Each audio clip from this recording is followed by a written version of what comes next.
welcome back to another TTRP. That's the Transformers Talk Raw podcast on YouTube and Spotify.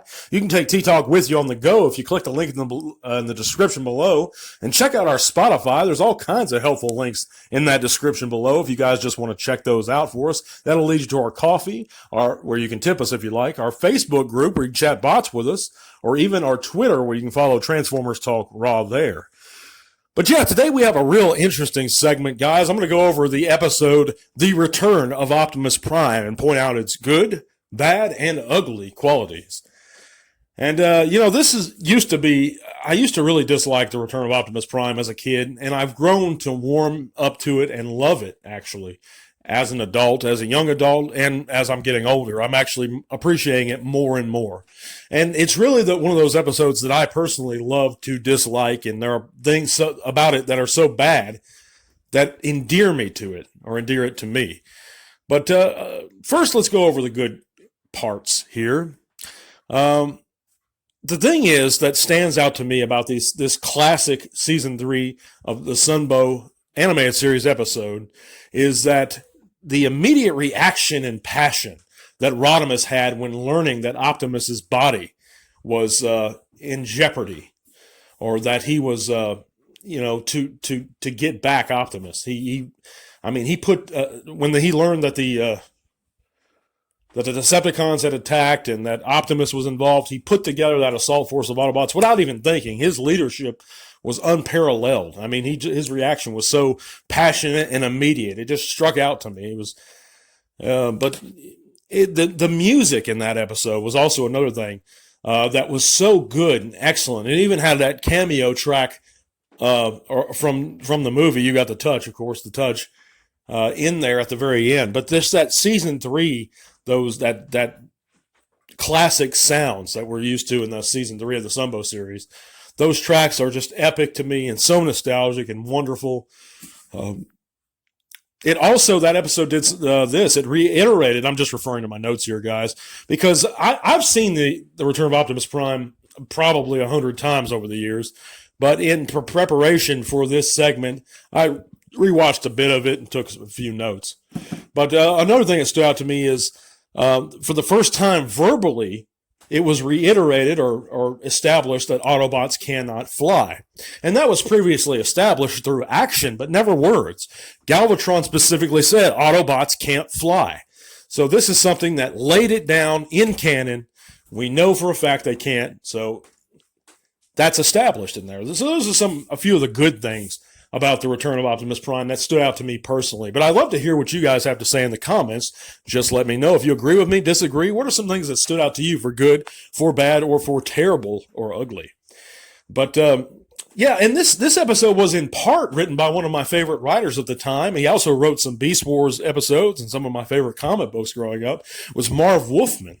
The problem is that Miss Sherry Wilkerson helped Marv Wolfman write it, and I think it was her influence that kind of made it, some things about it not so appealing to me. So let's go over some of the not so good things about the episode. Not the horrible things, the worst things, the ugly things, but some of the bad things.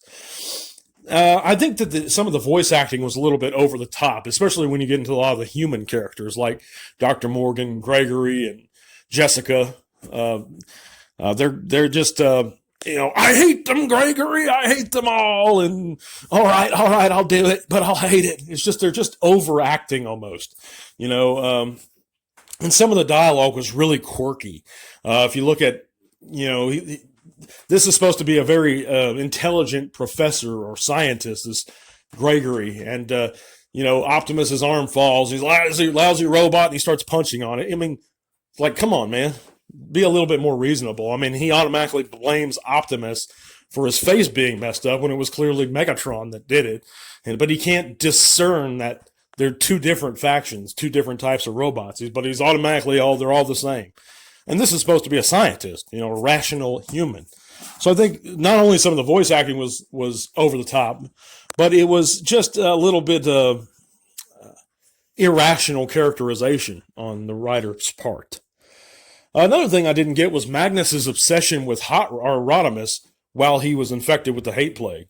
I mean, he was solely fixed on messing with Rodimus, and I don't understand that. he would hate everybody equally. I don't know why he'd be targeting Rodimus there, but that's just a little thing.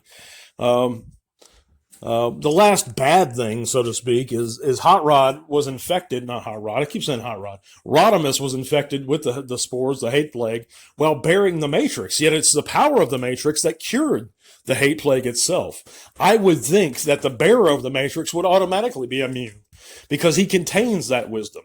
Now, I realize that the power of the Matrix is not open, but yet the aura of it was enough to metamorphosize Scourge, give him strength, just holding it. We know that's enough to transform a robot to a mightier robot if they're the chosen one. It did so for Optimus Primal even. Yet it wouldn't protect the bearer from the hate plague, this ultimate source of wisdom, just by bearing it. To me, the Matrix wouldn't have to be opened to protect its bearer from it. But that's just my opinion. But let's get into the really bad things about the return of Optimus Prime. And I'm saying all this out of love. I have nothing but love for the Sunbow animated series. It's where I started my love for the Transformers. It's what's nostalgic for me, and it's what I'm loyal to. But one of the worst things is the complete inter-episodic inconsistencies. And I know this has been pointed out and talked about over the years by many, many trans fans. And those things would be, for example, the fact that in Dark Awakening, Optimus's ship, or the ship that contained Optimus's body, essentially blew up, I thought. And they give you the impression his body blows up. Yet, there he is on a ship, heading for a course to the sun, when they find him. That didn't make a lot of sense to me. Optimus was also, if you recall, in the animation cells, missing an arm. When they find him, he was and an optic. I mean, he was tore to shreds at the end of Dark Awakening. He didn't seem like his body was in that bad a shape by the time they got to him. Dr. Morgan and Jessica, or whatever her name was. I don't understand that. So there's things like that throughout the episode that I just never understood. But what do you guys think of the comments? Let me know. Let's get a dialogue going. I sure appreciate you guys listening and being here. We're pushing for 1,000 subscribers. I want to keep pushing. Maybe we'll do a giveaway again once we reach it, but it's not going to be a vintage figure this time. If we do, it's going to be something newer, because I imagine that's what you guys want. You didn't really care for the older figure, so...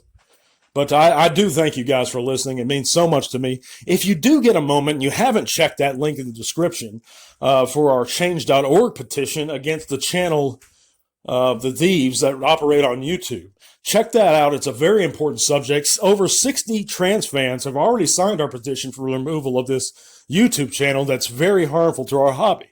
So if you get a chance, go over there, read over the petition, and sign it if you like.